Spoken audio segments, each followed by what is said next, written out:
ہماری گورنمنٹ نے 3 طلاق کے بارے میں آرڈیننس منظور کرا دیا. آرڈیننس کا مطلب چور راستے سے بل کو پاس کرانا.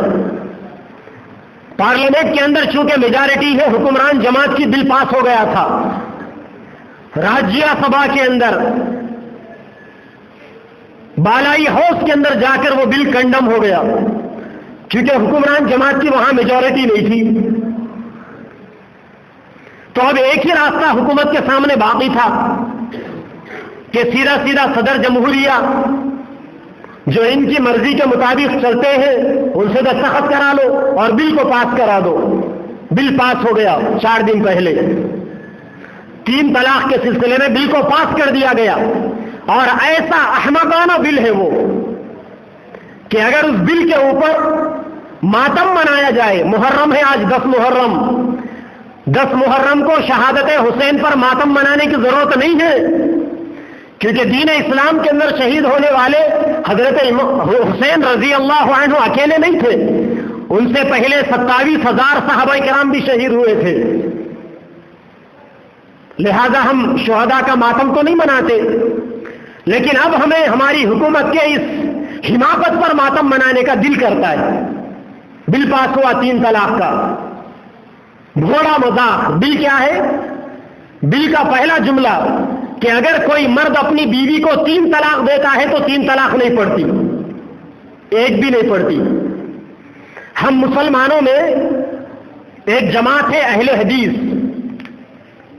اور ایک جماعت ہے شیعہ. اہل حدیث یہ کہتے ہیں، شیعہ یہ کہتے ہیں کہ اگر کوئی شوہر ایک وقت میں اپنی بیوی کو 3 طلاق دے دے تو وہ 1 طلاق پڑتی ہے. کتنی پڑتی ہے؟ 1 طلاق. ہم لوگ یہ کہتے ہیں کہ اگر کوئی شوہر اپنی بیوی کو 3 طلاق دے دے تو 3 بھی پڑتی ہے. اور ہماری حکومت یہ کہتی ہے کہ اگر کوئی شوہر اپنی بیوی کو 3 طلاق دے دے تو 1 بھی نہیں پڑتی. یہ لوگ کہاں سے آگے بیچ میں؟ مسلمانوں میں تو یہ مسئلہ تھا کہ 1 پڑھتی یا 3 پڑھتی، مگر پڑھنا ضروری تھا. کسی کے پاس 1 پڑھ رہی تھی اور کسی کے پاس 3 پڑھ رہی تھی. یہ لوگ بیچ میں ٹپک کے بول رہے 1 بھی نہیں پڑھتی. چلو ٹھیک ہے 1 بھی نہیں پڑھتی، تو پھر اب کیا ہوتا؟ 1 بھی طلاق نہیں پڑتی، پھر بھی طلاق دینے والے کو 3 سال جیل بھی ہوتی. واہ، ہے نہیں ماتم کرنے کے قابل یہ قانون. اچھا 3 سال جیل میں اس میں بھائی اگر آپ مرڈر نہیں کرے تو آپ کو مرڈر کی سزا کیوں؟ اگر آپ اٹمپٹ ٹو مرڈر نہیں کرے تو آپ کے اوپر اٹمپٹ ٹو مزاح کا آرٹیکل کیوں، سیکشن کیوں؟ اگر آپ نے قانون کو نہیں توڑا تو آپ کو قانون کے توڑنے کی سزا کیوں؟ حماقت دیکھو. 3 طلاق دینے کے بعد 1 بھی طلاق نہیں پڑتی اور سزا کے طور پر 3 سال جیل. اور وہ جو 3 سال جیل ہے ہمارے پاس مشہور ہے. جیل میں کیا کرنا؟ چکی پیسنا. کیا کرنا؟ چکی پیسنا. مگر آج کل کے جیلوں میں باہر کی پیسی ہوئی چکیوں کا آٹا آ رہا بول کے پتا چلا. وہ چکیوں کا بھی زمانہ ختم ہو گیا. اب بیٹھے جگہ پہلے کیا ہوتا تھا؟ جیل کے اندر لوگ کچھ نہ کچھ ٹیکنیکل کام کرتے تھے ہمارے جیلوں میں رہنے والے. اب جیسا ہمارے ورنگل کا سینٹرل جیل ہے، وہاں پر اندر جن لوگوں کو بننے کا کام آتا ہے وہ لوگ کپڑا بنتے ہیں اندر. یہ جن جانمازوں کے اوپر آپ بیٹھے ہوئے ہو یہ ورنگل سینٹرل جیل کے اندر بنی گئی جانمازیں. دیکھو یہ نیچے 2014 میں 9 جانمازیں وہیں پر جا کر میں خود خرید کر لایا تھا. 9,000 کی ایک جانماز ہے. یہ ورنگل سینٹرل جیل کے اندر بنائی گئی جانمازیں ہیں یہ. کیونکہ جو آدمی قید کر کر لایا گیا اس کے پاس ایک ہنر ہے تو چلو حکومت نے اندر بھی اس کو ایک کام پر لگا دیا. جس کو جو کام آ گیا اس پر لگا دیا. اس کے ذریعے سے جو انکم ہو گیا تو جیل کے اخراجات ہے اور قیدیوں کے اخراجات ہے، سو اینڈ سو ہے، فلاں فلاں. اب یہاں پر حکومت نے جو آرڈیننس لایا ہے 3 طلاق دینے پر 1 بھی نہیں پڑتی، 3 سال جیل. اور کمال یہ ہے کہ 3 سال جیل میں رہ کے جوڑو بچوں کا خرچہ بھی بھیجنا انہوں. واہ، وہ کہاں سے؟ اس کا جواب کسی کے پاس نہیں. پرائم منسٹر کے پاس بھی اس کا جواب نہیں اور لا منسٹر کے پاس بھی اس کا جواب نہیں کہ 3 سال بغیر غلطی کرے کہ جیل میں جانے والا جیل میں بیٹھ کے بیوی بچوں کا خرچہ کیسا برداشت کرے گا؟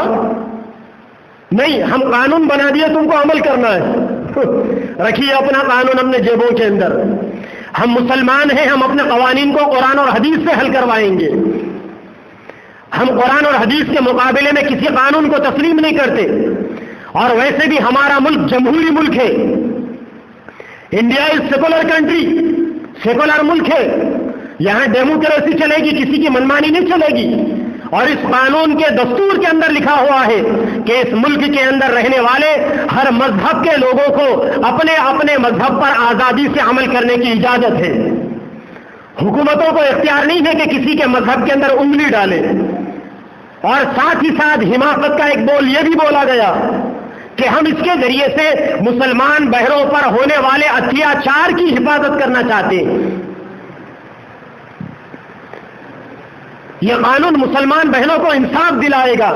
ارے تم کیا انصاف دلاؤ گے؟ الحمدللہ ہم ہماری عورتوں کے ساتھ انصاف کرنا اچھا جانتے ہیں، اور ہمارے اسلام میں عورتوں کو جتنا انصاف دیا گیا کسی اور مذہب کے اندر، دنیا کی کسی اور عدالت، کسی اور قانون کے اندر اس کی گنجائش نہیں۔ یہ 2019 کا الیکشن جیتنے کی تمہاری سازشیں ہیں، تم اپنا کام کرو اور ہم اپنا کام کریں گے۔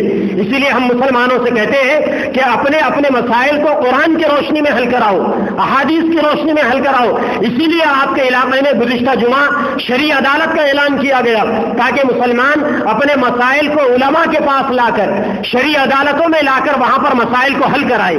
اور ویسے بھی ہمارے پولیس ڈپارٹمنٹ کے جو ذمہ داران ہیں یہ لوگ خود کہہ رہے ہیں کہ بھائی سب سے پہلے کوئی مسلمان اگر کسی مسئلے کو لے کر پولیس اسٹیشن جاتا ہے تو وہاں پر پولیس آفیسر انہیں یہ کہتے ہیں کہ آپ پہلے اپنے متا گرو کے پاس جاؤ، آپ پہلے اپنے علماء کے پاس جاؤ، آپ کی جو کمیٹی ہے، مسلمان کمیٹی، علماء کی جو کمیٹی، شریعت کمیٹی، وہاں جا کر آپ اپنے مسائل کو حل کراؤ۔ ابھی گزشتہ اتوار کو کوروٹلے کے سرکل صاحب کا مجھے فون آیا کہ صاحب ایک مسئلے میں ہم لوگ بہت زیادہ پریشان ہیں، 10 دن سے پریشان ہیں، سارے کوروٹلے میں بوم ہے اس مسئلے کے بارے میں، 10 دن سے پولیس ڈپارٹمنٹ پریشان، سارے لوگ پریشان، مسئلہ حل ہی نہیں ہوتا۔ ہم نے مشورہ کیا تو آپ جمعیت العلماء ڈسٹرکٹ کے جنرل سیکرٹری ہیں، آپ مسئلے کو حل کیجئے۔ الحمدللہ 4 بجے ہم گئے اثر سے پہلے مسئلہ حل کرنے، 11:30 بجے محبت کے ساتھ، بھائی چارگی کے ساتھ، بغیر کسی تلخیوں کے مسئلے کو انجام تک پہنچا کر آ گئے۔ سرکل صاحب نے فون کر کر ہزاروں مرتبہ شکریہ ادا کیا۔ اسی لیے مسلمانوں اپنے مسائل کو اپنی شرعی کمیٹیوں سے رجوع کرو، قرآن اور حدیث کی روشنی میں مسائل کو حل کراؤ۔ اس کے نتیجے میں اللہ تعالیٰ خوش ہوں گے، اس کے نتیجے میں دین اسلام پر عمل کرنے کا جذبہ ملے گا۔ اور یاد رکھو، نعرے لگا لینے سے، اسٹرائک کرنے سے، جلوس نکالنے سے کوئی قوم دنیا میں زیادہ دیر تک زندہ نہیں رہتی۔ زیادہ دیر تک اگر اپنے آپ کو زندہ رکھنا ہے، اللہ کی دی ہوئی شریعت کے اوپر عمل کرو۔ اللہ تعالیٰ مجھے اور آپ کو اور ساری امت محمدیہ کو شریعت اسلامی پر عمل کی توفیق عطا فرمائے۔ وآخر دعوانا الحمدللہ رب العالمین۔